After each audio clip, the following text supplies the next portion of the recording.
Hi friends, I'm Arpita Karwa, and in this video I'm going to talk about research tools. Now I've already made a lot of videos on paper 1 in which I've tried to summarize each and every unit. I've given you a crash course in those video lectures, but there were a lot of students who are commenting on our videos saying that we want you to take each and every topic in detail. So this is a new series in which I'm going to talk about different topics of paper 1 individually. But before I move on and talk about research tools, I would like you to go to my YouTube channel and look at the playlist which is called UGC NET Preparation.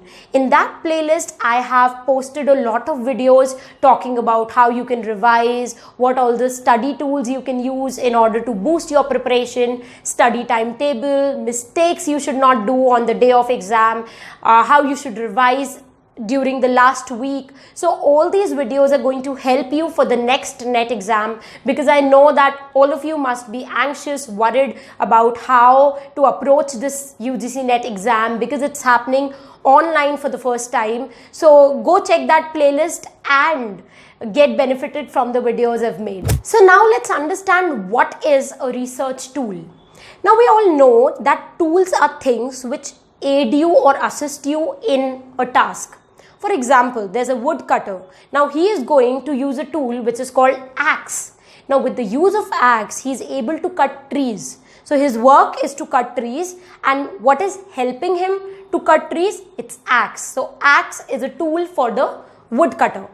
Similarly, if you look at a researcher is doing a research, and there are a lot of tools which are going to help him to collect data, to collect information.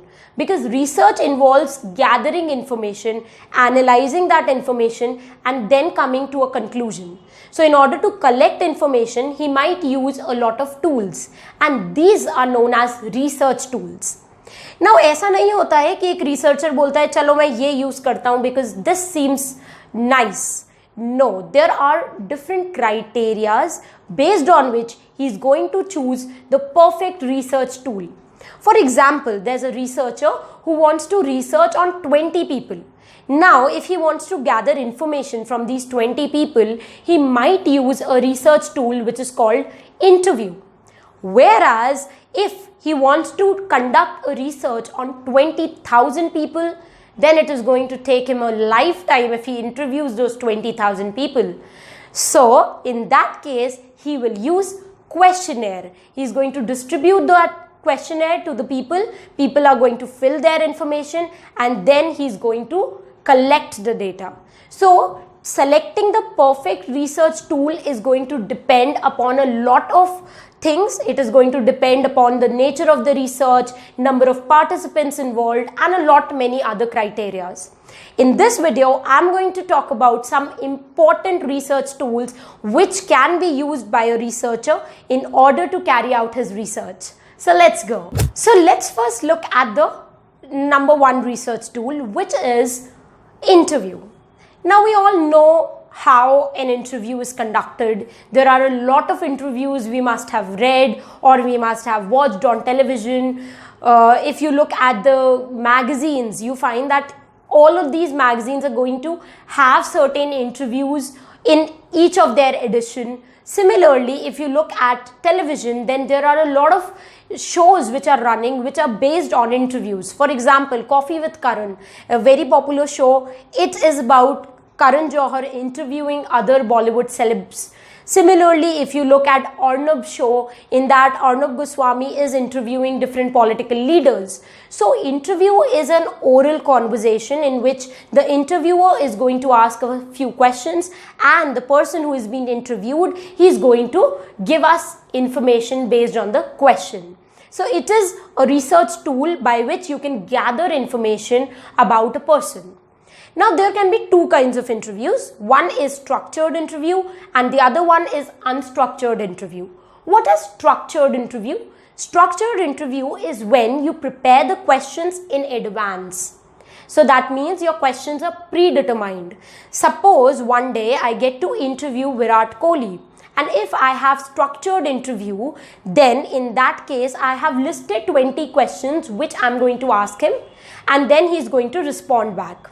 Okay, whereas on the other hand, if I am going by the unstructured interview, then my next question is going to depend upon the interviewer's response. For example, if Virat Kohli says that I love watching movies in my free time, I might ask him a question that please tell us some of the best movies which you've seen repeatedly, or some of your favorite movies. Now what am I doing? I've not written any questions. Whatever he is saying, on the basis of that, I'm making up new questions.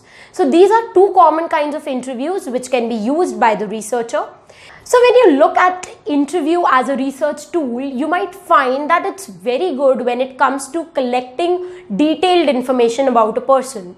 But on the other hand, if you look at interview from the point of view of time, then it is extremely time consuming and expensive at the same time. Why? Because if I want to conduct a research on 20,000 participants, it is going to take me 10 or more years to interview each and every person. So it's very time consuming, it's expensive. But if my research is on a particular group, and if I'm only targeting a few people in my research, then in that case, interview is going to be your best friend. The second kind of research tool is questionnaire. Now, I'm pretty sure you must have filled one or the other questionnaire in your life. If you go to restaurants towards the end of your dinner or lunch, you're given a feedback form in which they are going to ask you a set of questions about the experience you had in the restaurant, the kind of service, food, ambience. Now, this particular question set which you are given is known as a questionnaire. What is questionnaire? Questionnaire is a series of written questions which are given to participants in order to collect information. Now, there's this annoying ad which I see on Hotstar these days. Whenever I watch a movie on Hotstar, it comes a time when there's an ad which says, now everything is online. So if you want to improve your online experience, participate in this survey and answer some questions. And they're going to give you a list of questions which you need to fill. Now, this is a perfect example of questionnaire. Questionnaire can have two kinds of question. One is open-ended question and one is closed-ended question. What is a closed-ended question? A closed-ended question is where you either have a yes or no response. Multiple choice answer jo hote, that is a closed-ended question. For example, if I ask you, do you like tea? Now you can either answer yes or no. On the other hand, if I ask you an open-ended question, describe the biggest achievement of your life. Now in this case, you're going to give me a detailed answer based on a thoughtful response. That is called an open-ended question. So in a questionnaire, you can either have closed-ended or open-ended question, or you can have a combination of closed and open-ended question. Now the best thing about a questionnaire is that it is used in surveys. सर्वे में questionnaire आपको बहुत जल्दी बहुत सारे participants का data ला सकता है, unlike an interview, because interview is extremely time consuming and it is not suitable when the research is going to happen on a bigger lot. On the other hand, if you want that you should research on more than 10,000, 20,000 people, then the best possible way to gather information is by using questionnaire as a research tool. The only demerit about questionnaire is that you are not physically present, so that personalized touch is missing. Somewhere the response which the participant has given, you cannot validate that.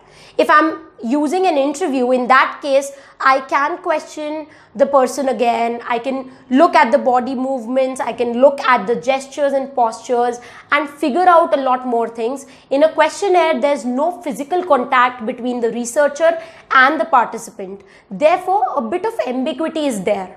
But still, it can give you a lot of material related to your research, and therefore, it is the most suitable form of research tool. The next kind of test is standardized test. Now, what is a standardized test? A standardized test is when the data is collected from different participants and that data is going to be interpreted and scored in the same way. That means जितने भी participants हैं उन्होंने जो जो बताया है उसे एक standard तरीके से measure और score किया जाएगा. This is the reason why it is also known as assessment. Standardized test का other name is assessment test. You need to understand the fact that the best thing about standardized test is that the score of one participant is compared to the group, and then we see how well that participant performed. A very common type of standardized test is achievement test, which happens in schools. Schools में test लिया जाता है, weekly test, monthly test, semester wise. Now what happens when these tests are taken? Every student is going to be scored in the same way. There's a standard answer. On the basis of that standard answer, your answer is judged, and then a score is calculated. This score is then compared to the other students' score, and then a rank is being given to you. So for example, if I have got 10th rank in my class, that means there are 10 people ahead of me and 50 people below me. So if the class strength is 61, then if I'm having rank 10, that means there are 9 people who are ahead of me, and then there are 50 people who are below me. This is known as standardized test. And one common type of standardized test, do remember, is achievement test. Last but not the least, we have rating scale as a research tool. Now, what is a rating scale? I'll give you a very simple example, and I'm pretty sure that you'll relate to that example very well. You must have purchased any product from an online e-commerce site like Amazon, Flipkart. After you purchase the product and the product is delivered at your home, they ask you to rate your experience. Okay, and they'll shoot an email in which you'll be given a rating scale in which 0 means bad and 10 means excellent, and you're asked to mark any one number telling them about your online experience. And suppose you mark number 8, that means you had very good but not excellent experience. Okay, so that is rating scale, when you collect information by using the rating scale. So this is another type of research tool which a researcher can use to gather information. So with that note, I end this video lecture. I've tried to talk about various different types of research tools which you can use or you can study if you are preparing for UGC NET Paper 1. I've already made a detailed video on Paper 1 research methodology. You can check that on my channel. So now that we've seen different types of research tools which you can use as a researcher to collect information, it's time to look at UGC NET previous year papers and find out if we have ever got any questions from this particular section. So before you leave, don't forget to subscribe to this channel, click on the bell icon. Also like and comment if you have any other doubts, any questions which you want me to address in my videos. That's it for this video lecture. We'll meet very soon in the next video. Till the time we meet next, happy learning, keep loving literature, and stay tuned to arpitakarwa.com.